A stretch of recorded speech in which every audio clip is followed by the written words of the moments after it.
Good morning. आज आपण पाश्चिमात्य राजकीय विचारवंत यातील कार्ल मार्क्स यावर आधारित वस्तुनिष्ठ प्रश्न समजून घेऊ. पहिला प्रश्न आहे, कार्ल मार्क्सचा जन्म कुठे झाला? कार्ल मार्क्सचा जन्म रिकामी जागेत झाला.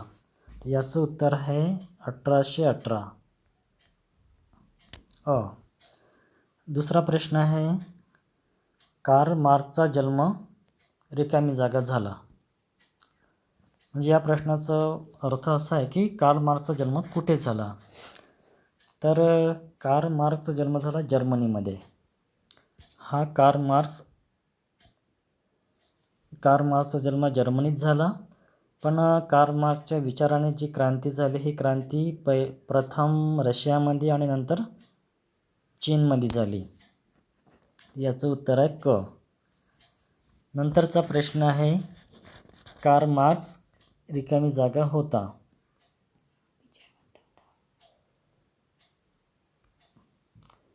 तर कार्ल मार्क्स हा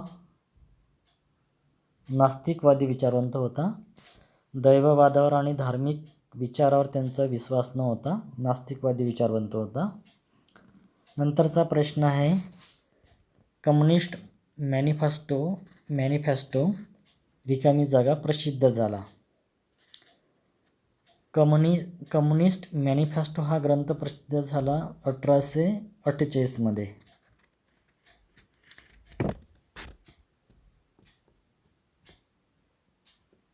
याचं उत्तर क. नंतरचा प्रश्न आहे, कार्ल मार्क्सचा जगप्रसिद्ध ग्रंथ होय.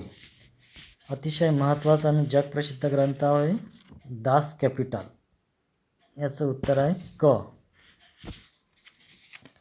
नंतरचा प्रश्न आहे, दास कॅपिटल रिकामी जागा प्रसिद्ध झाला. तर दास कॅपिटल हा ग्रंथ 1867 म्हणजे प्रसिद्ध झाला.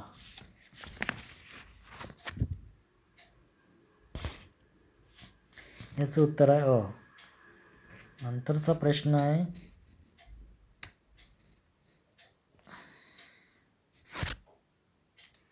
शास्त्रीय समाजवादाचा जनक कार्ल मार्क्सला म्हणतात.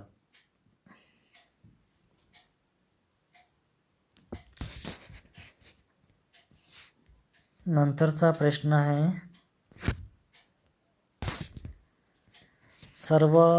सर्वहारा वर्गाचा हितचिंतक म्हणून ओळखले जाते. सर्वहारा म्हणजे सर्व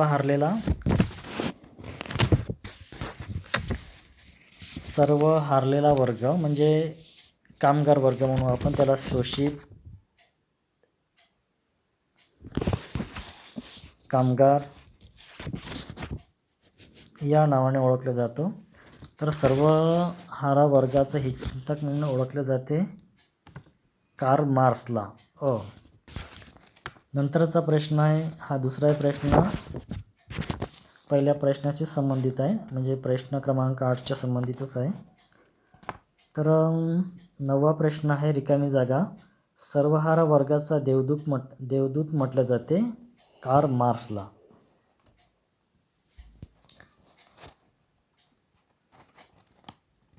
नंतरचा प्रश्न आहे 10, रिकामी जागाला साम्यवादाचे बायबल म्हटले जाते. याचं उत्तर आहे दास कॅपिटल ब.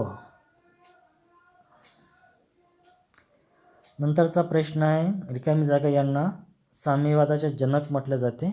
याचं उत्तर आहे कार्ल मार्क्स.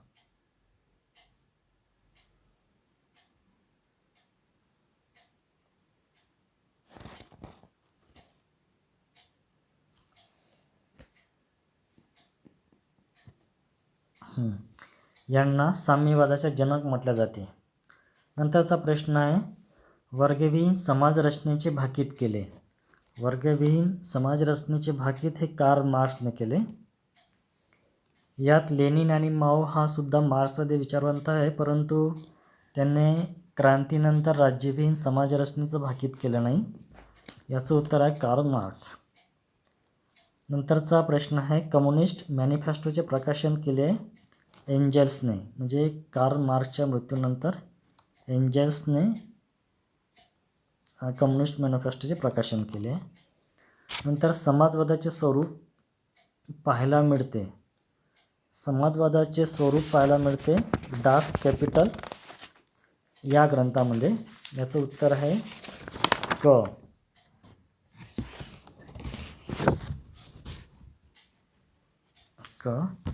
नंतर आहे मार्क्सवादी तत्त्वज्ञानाचा प्रमुख आधार द्वंद्ववाद अ. नंतरचा प्रश्न आहे,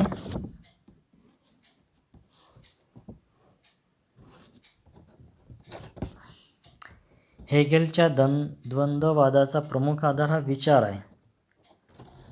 आणि कार्ल मार्क्सनी जो द्वंद्वात्मक भौतिकवादाचा सिद्धांत मांडला त्याचा आधार भौतिक पदार्थ आहे. आणि हेगेलच्या द्वंद्ववादाचा आधार हा विचार आहे. म्हणजे विचारात होणाऱ्या परिवर्तनामुळे सृष्टीत बदल होत असतो असा हेगेल म्हणतो. आणि मार्क्स म्हणतो जे भौतिक पदार्थ आहे बेसिकली इकॉनॉमिक घटक म्हणजे आर्थिक घटक. आर्थिक घटकामध्ये बदल झाल्यानंतर जगात परिवर्तन घडून येते असं कार्ल मार्क्स म्हणतो. नंतरचा प्रश्न आहे, सुरुवातीला एक विचार अस्तित्वात येतो.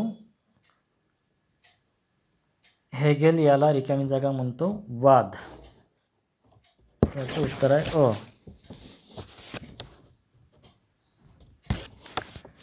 नंतरचा प्रश्न आहे, भौतिक पदार्थात होणारे परिवर्तन रिकामी जागा असते मात्रात्मक आणि गुणात्मक. म्हणजे उदाहरण सांगायचं म्हणजे आपण पाणी आहे, पाण्याची वाफ होऊन ते बर्फात रूपांतर होते आणि बर्फाचं परत पाण्यात रूपांतर होते. तर हे भौतिक पदार्थ म्हणजे होणारे जे परिवर्तन आहे हे मात्रात्मक आणि गुणात्मक परिवर्तन आहे. नंतरचा प्रश्न आहे, वर्ग संघर्षाचा सिद्धांत आहे. वर्ग संघर्षाचा सिद्धांत हा कार्ल मार्क्सचा आहे. नंतरचा प्रश्न आहे, कार्ल मार्क्सच्या द्वंद्ववादाचा प्रमुख आधार. याची आपण चर्चा मागच्या प्रश्नामध्ये केली आहे. याचं उत्तर आहे भौतिक पदार्थ. हेगेलच्या द्वंद्ववादाचा आधार विचार आहे आणि कार्ल मार्क्सच्या द्वंद्ववादाचा आधार भौतिक पदार्थ आहे म्हणजे बेसिकली आर्थिक घटक. नंतरचा प्रश्न आहे,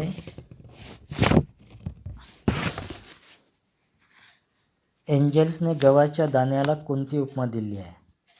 एंजल्सने गव्हाच्या दाण्याला प्रतिवाद ही उपमा दिली आहे. याचं उत्तर आहे ब. नंतरचा प्रश्न आहे, श्रम हे नाशिवंत असते. श्रम हे नाशिवंत नसते. याचं उत्तर हे चूक आहे अ. कारण श्रम हे नाशिवंत असते. आपण श्रमाची कुठेही साठवणूक करून ठेवू शकत नाही, एखाद्या बँकेमध्ये म्हणा किंवा एखाद्या फ्रीजमध्ये. कारण आज वाया गेलेल्या श्रमाची आपल्याला परत त्याची भरपाई करता येत नाही. म्हणून हे श्रम नाशिवंत असते.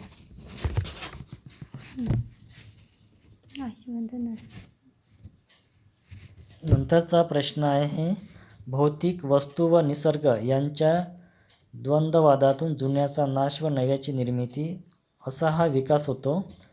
याला रिकामी जागा म्हणतात विरोध विकासवाद. याचं उत्तर आहे अ. नंतरचा प्रश्न आहे, मार्क्सच्या शब्दात समाजाचा इतिहास आहे. याचं उत्तर आहे क. वर्ग संघर्षाचा. मानवी समाजाचा इतिहास हा वर्ग संघर्षाचा आहे. कारण समाजामध्ये नेहमी दोन घटक असतात असं मार्क्स म्हणतो.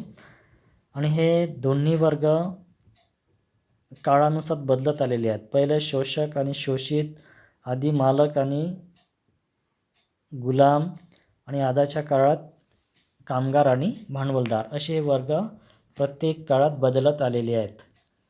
म्हणून समाजाचा इतिहास हा वर्ग संघर्षाचा इतिहास आहे असं मार्क्स म्हणतो. शोषक व शोषित यांच्यातील संघर्ष असतो. यांच्यातील संघर्षात छुपा संघर्ष असतो, हा दिसून पडत नाही. याचं उत्तर आहे अ. तर कार्ल मार्क्सच्या संदर्भात जे वस्तुनिष्ठ प्रश्न आहेत, काही प्रश्न संपले आहेत, काही प्रश्न राहिलेले प्रश्न आपण सेकंड लेक्चरमध्ये पाहू, म्हणजे पुढच्या लेक्चरमध्ये पाहू.